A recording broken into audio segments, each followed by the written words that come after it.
Good morning दोस्तों। आज हम क्लास 12 सब्जेक्ट फिजिक्स के अंतर्गत बोर्ड एग्जाम में आने की प्रबल संभावना एक महत्वपूर्ण टॉपिक का अध्ययन करेंगे। इस टॉपिक का नाम है समांतर प्लेट।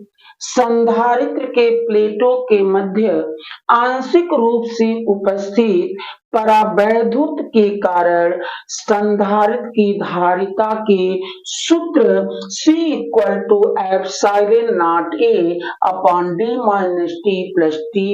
के इस सूत्र का निगमन करेंगे। यह बोर्ड एग्जाम में बहुत बार पूछा गया है। आप मेरे इस वीडियो के माध्यम से इसका डेरिवेशन बहुत ही सरल शब्दों में आसानी पूर्वक कर सकते हैं। तो चलते हैं, इस सूत्र का हम लोग डेरिवेशन करते हैं।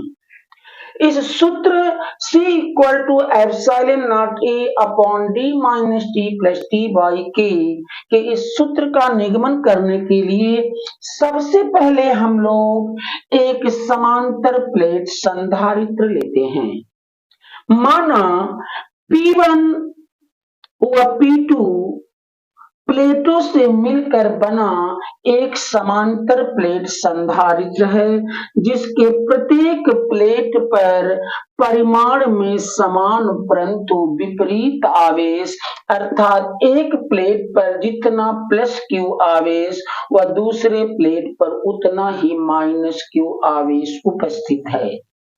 साथ ही दोनों प्लेटों का क्षेत्रफल a है, प्लेटों के बीच की दूरी d है तथा प्लेटों के बीच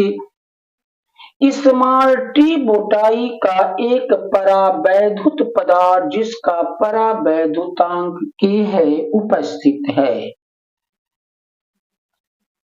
इस सूत्र का डेरिवेशन करने के लिए सबसे पहले जो प्लेटों के बीच वायु है, उस वायु में वैद्युत क्षेत्र की तीव्रता क्या होगी उसे हम फाइंड आउट करेंगे।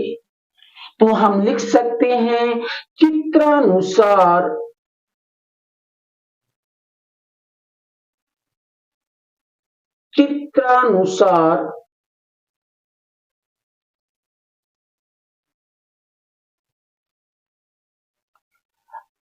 समांतर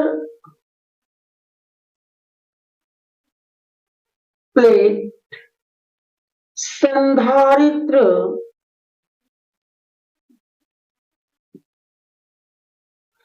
प्लेटों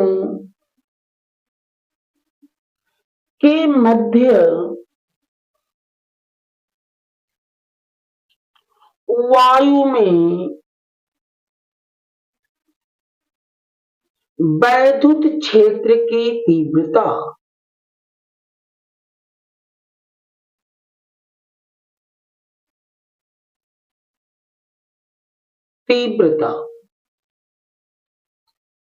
समांतर प्लेट संधारित्र के दोनों प्लेटों के मध्य वायु में वैद्युत क्षेत्र की तीव्रता का सूत्र होता है E बराबर Q/ε0A। क्योंकि यह वायु में है अतः हम इसे E को E1 मान सकते हैं। तो इस प्रकार से आपने देखा कि समांतर प्लेट संधारित्र प्लेटों के मध्य वायु में वैद्युत क्षेत्र की तीव्रता का क्या सूत्र होता है E1 = Q/ε0A। इसी प्रकार अब हम लोग परावैद्युत में वैद्युत क्षेत्र क्या होगा उसे लिखेंगे। इसी प्रकार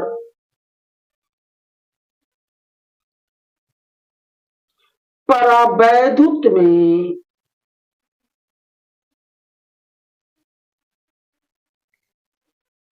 वैद्युत क्षेत्र की तीव्रता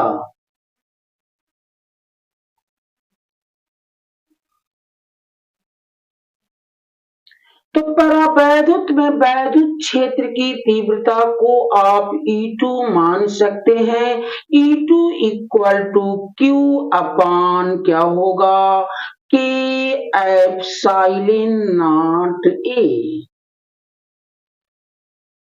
तो आपने देखा कि परावैद्युत में जो वैद्युत क्षेत्र की तीव्रता है उसका क्या सूत्र आया, E2 equal to Q upon K epsilon naught. चूंकि हम जानते हैं, यहां लिख सकते हैं आप, चूंकि हम जानते हैं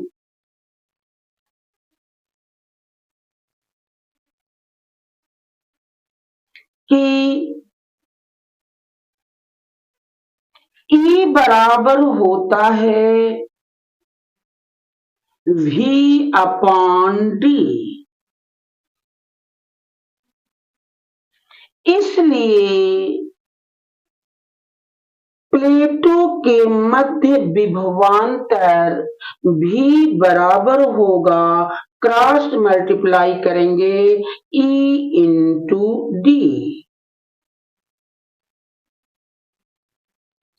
इसी सूत्र को के आधार पर हम सबसे पहले इस समांतर प्लेट संधारित्र के प्लेटों के मध्य क्या विभवांतर होगा उसे फाइंड आउट करेंगे। अतः लिख सकते हैं समांतर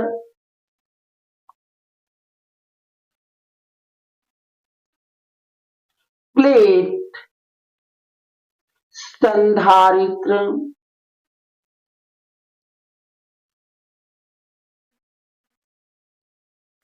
प्लेटों के मध्य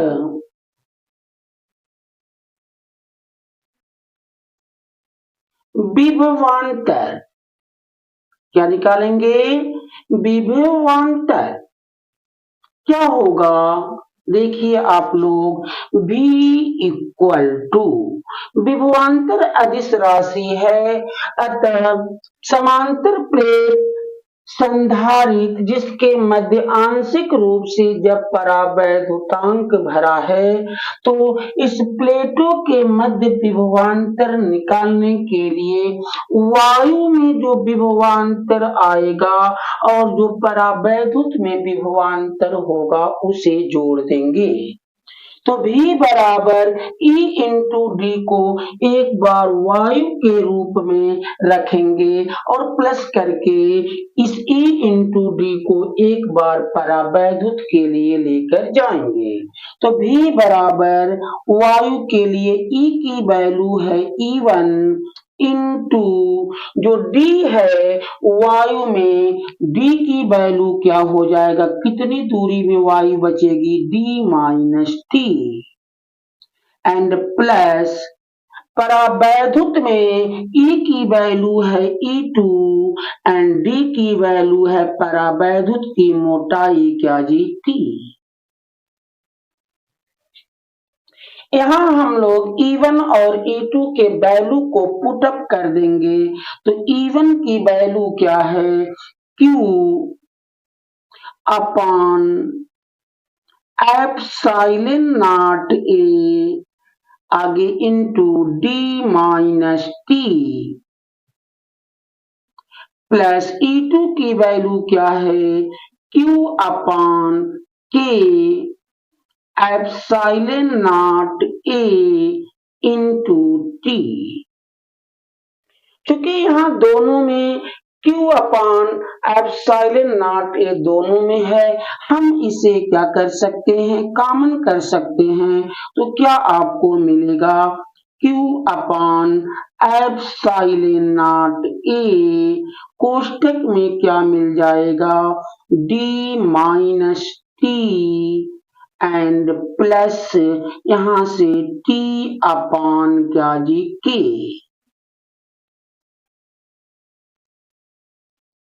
यह आपको आंशिक रूप से परावैद्युत से भरे समांतर प्लेट संधारित्र के प्लेटों के मध्य आपने क्या कर लिया? विभवांतर ज्ञात कर लिया। इसके बाद हम लिखेंगे कि चूंकि हम जानते हैं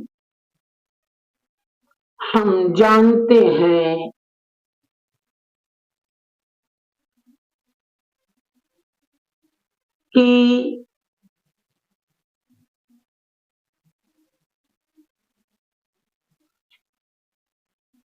संधारित्र की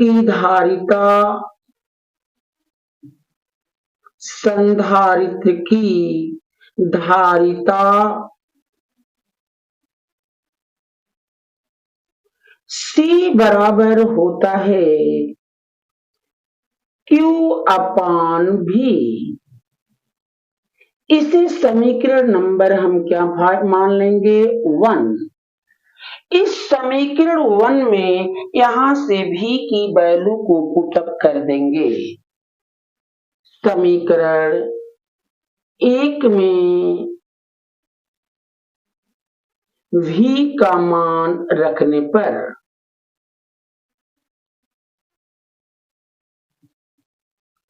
जब V का मान रखेंगे तो आएगा C equal to Q upon V की वैल्यू है Q upon epsilon naught A into D minus T plus T upon K।